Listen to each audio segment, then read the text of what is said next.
servants.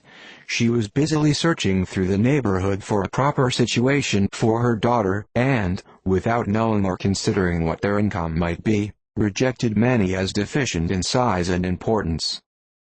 Haye Park might do, said she, if the Gouldings could quit it, or the great house at Stoke, if the drawing-room were larger, but Ashworth is too far off. I could not bear to have her 10 miles from me, and as for Pulvis Lodge, the attics are dreadful. Her husband allowed her to talk on without interruption while the servants remained, but when they had withdrawn, he said to her, "Mrs. Bennet, before you take any or all of these houses for your son and daughter, let us come to a right understanding. Into _1_ house in this neighborhood they shall never have admittance. I will not encourage the impudence of either, by receiving them at Longbourn." A long dispute followed this declaration, but Mr. Bennet was firm. It soon led to another, and Mrs. Bennet found, with amazement and horror, that her husband would not advance a guinea to buy clothes for his daughter.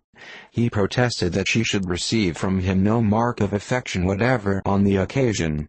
Mrs. Bennet could hardly comprehend it, that his anger could be carried to such a point of inconceivable resentment as to refuse his daughter a privilege without which her marriage would scarcely seem valid, exceeded all she could believe possible.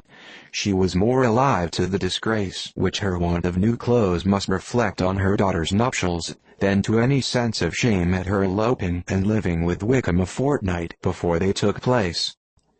Elizabeth was now most heartily sorry that she had, from the distress of the moment, been led to make Mr. Darcy acquainted with their fears for her sister, for since her marriage would so shortly give the proper termination to the elopement, they might hope to conceal its unfavorable beginning from all those who were not immediately on the spot.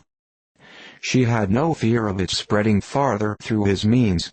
There were few people on whose secrecy she would have more confidently depended, but, at the same time, there was no one whose knowledge of a sister's frailty would have mortified her so much, not, however, from any fear of disadvantage from it individually to herself, for, at any rate, there seemed a gulf impassable between them.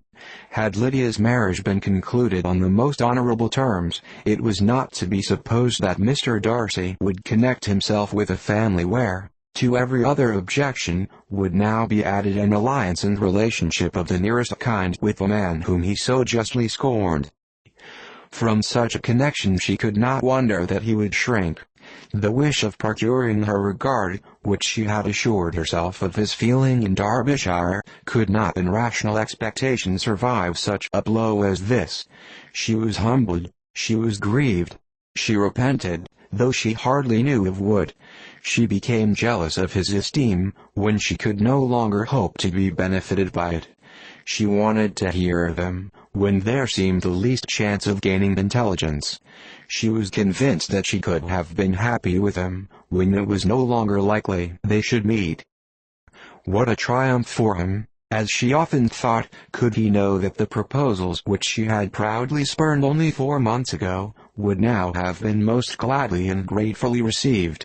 He was as generous, she doubted not, as the most generous of his sex, but while he was mortal, there must be a triumph.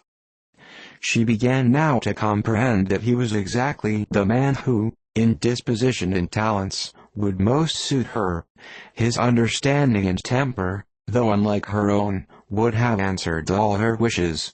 It was an union that must have been to the advantage of both.